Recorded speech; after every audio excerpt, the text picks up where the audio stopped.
I've been pretty bored. So about a month ago, I decided to take up the challenge of watching the highest rated and the lowest rated anime on every single streaming service. These are my opinions. First up, we have Netflix. While looking at all of the choices, Hunter x Hunter was by far the highest rated anime on this entire streaming service, and for good reason. I've actually seen this show before I started doing this video, but I rewatched the entire thing for this video. That's how much I love it. There's so many good things that could be said about this show. The world building, while it's not really comparable to a show like One Piece, is still amazing. The world building is really just a background element to show the star of this story, which is the characters. Gon, Killua, Kurapika, Leorio, Gon's dad, Netero, Meruem. I butchered that one. They have so many different layers and elements for even fucking side characters, dude. The power system in the show is also amazing and intricate. So much depth to it, perfect scaling, perfect heights. I'll stop with the buzzwords, but you get what I mean. It's basically the most perfect shonen anime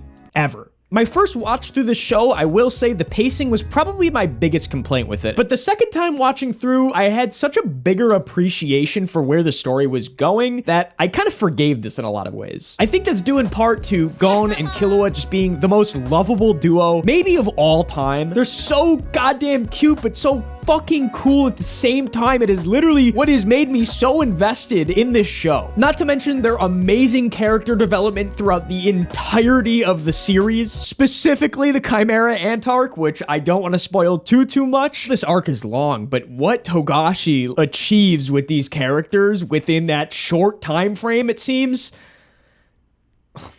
I don't want to go on too long because we have a lot more anime to go through in the future, and this show has already been praised like to death. But if you haven't seen it yet, I would highly recommend.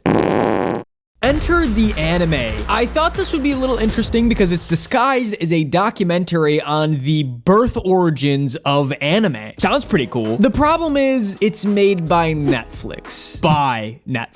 That means they use this opportunity just to promote all of their in-house animation. This is as vapid as my 7th grade research paper done entirely on Wikipedia. This film got a 2.6 on IMDb. That is actually fucking difficult to pull off. I feel really bad dunking on the woman who made this. While she is unsufferable, I feel like she had super strict guidelines from Netflix and her research might have been done for her. My favorite sequence in the entire documentary is actually the first person they interviewed. Last thing I Googled was time travel, because I'm a time traveler.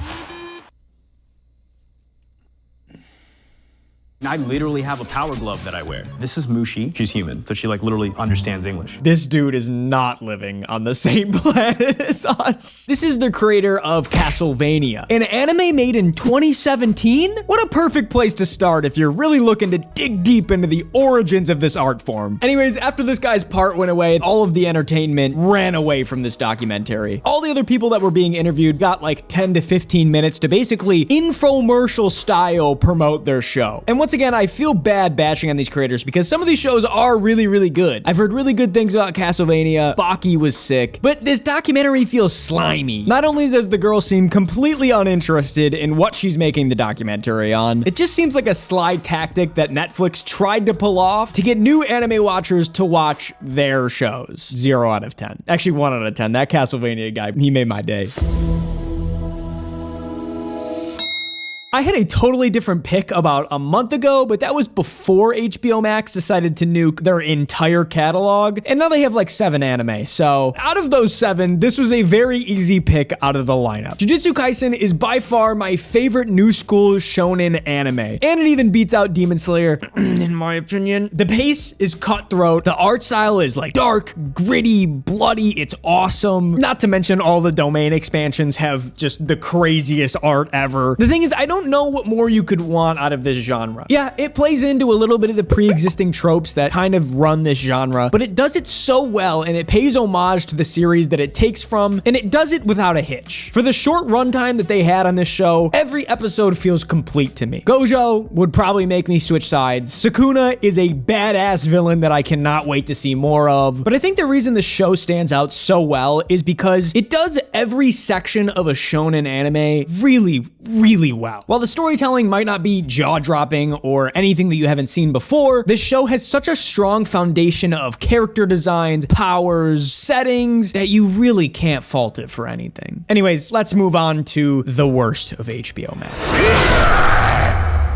The goal of this movie is so confusing to me. I'm not gonna try and bash it too much because I'm genuinely not sure if it's supposed to be a kid's movie. This film, though, was fucking wild. It's only like an hour and 20 minutes long, and it starts with Batman being teleported to ancient Japan because Superman's antagonist, Gorilla Grodd, decides to take him there. Everyone gets a Japanese makeover except for Batman, and all the criminals of Gotham run different districts of ancient Japan. The only important one out of this group is Joker. And oh my fucking god. I think the funniest part about Joker in this movie is his voice actor. Because about halfway through the movie, the dude just gave up trying to match the lips. And it's super disorienting. Don't you know how bad razor-edged fighting fans are for the environment? I thought there was just like a delay from my speakers or HBOMax. No, this is how he talked. It also looked like they had just like a set animation for any time Joker was on the screen talking, and it just looked like this.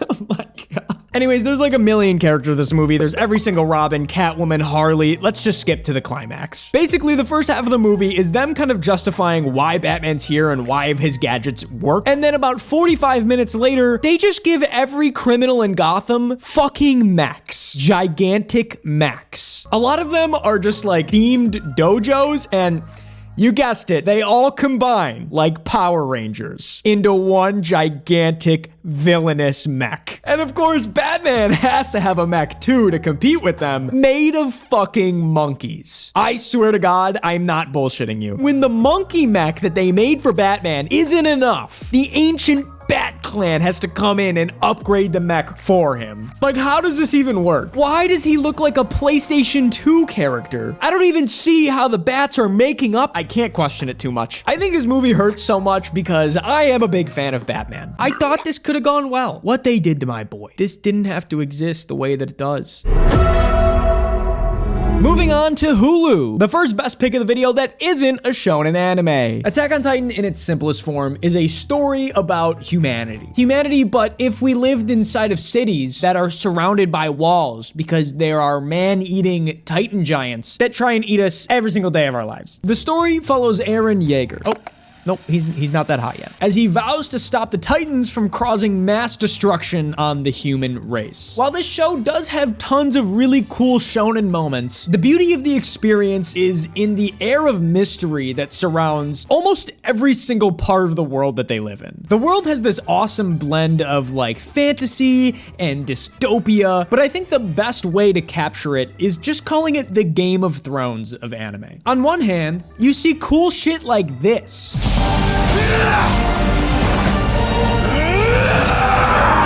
And then the next, it becomes a political drama where the entire world feels like some elaborate chess match that you're watching the final move of. This variety and the twist that the show has is something that just makes it amazing to watch. I would explain the plot more, but I feel like this show is best experienced completely blind. Also, if you've already seen the show, you've probably heard the plot explained like a million times because of the sheer amount of YouTube essays that are on this fucking website. But this story is just overall a treat to watch unfold. Listeners is an anime that released really recently in 2020 and is animated by none other than Mappa? Why have I never heard of this? In the show, music ceases to exist, which is weird because they almost never mention that. I actually didn't know this was a thing until I read the Wikipedia page when preparing for this video. Anyways, these people live in kind of a post-apocalyptic setting where everything looks extremely depressing. The first main character we meet works a job in the junk piles, trying to find anything of value in order to pay rent. Also, I'd like to point out that he's wearing headphones. Music doesn't exist in this. He's wearing headphones? Okay. While working his first job, he encounters a woman thrown out in the trash. And once they rescue her, they realize that she has an aux cord in her ass. A little above the ass, actually. Anyways, we find out later that these are called players. And if they're plugged in to an amp, yeah, you're following me, they can control an awfully CG animated mecha. The episode ends with her just beating the shit out of a bunch of ghost-looking guys, and that's all you really need to know for now. You may have noticed that the character designs are really vapid, and you wouldn't be wrong to assume that their personalities are also extremely vapid. Both of these fucks have the cringiest and the worst dialogue I have ever had to sit through. I don't think I'm ever gonna get bored out here. I'm so bored. It sounds like Jade from Victorious. And I'm also just not even gonna bring up the once an episode masturbation joke that they make because it's not funny. Obviously, the show lacks in the character department, but it also lacks in the plot department. And one of my biggest problems is the only time we ever get world building or any explanation to the fucking plot is when this kid spills some encyclopedia-ass definition as to what is going on. He's just really fucking annoying. I don't even want to bring up the fact that there's a scene in the second episode where it takes him like 30 minutes to figure out where he wants to shit. Should probably hit the John first. I feel like the show could be good if they just worked on like the characters, the art style, the animation, the plot, the storytelling. Just don't watch this.